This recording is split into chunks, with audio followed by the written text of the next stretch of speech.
10 facts about deer. Antlers are bone and are shed annually. In most species, only male deer grow antlers, which are solid bone extensions of their skull.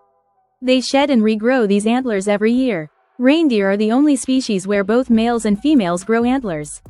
Fastest growing tissue.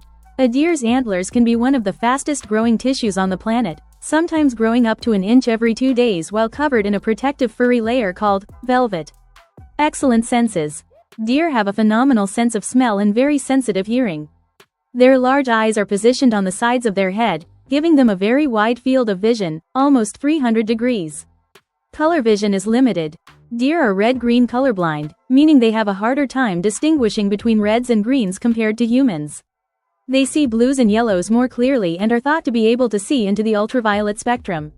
They are ruminants. Like cows, deer are herbivores and have a 4-chambered stomach to help them digest tough plant material like leaves, twigs, and moss. Naming conventions. A male deer is typically called a buck, or a stag for large males, especially red deer. A female deer is a doe or a hind. A young deer is called a fawn or a calf. Great athletes. Deer are incredibly fast and agile. They can run at speeds of up to 35 to 45 miles per hour and are capable of jumping 8 to 10 feet high.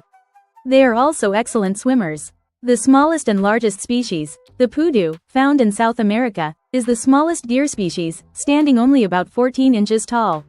The largest is the moose, known as elk in Europe, which can stand over 6.5 feet tall at the shoulder.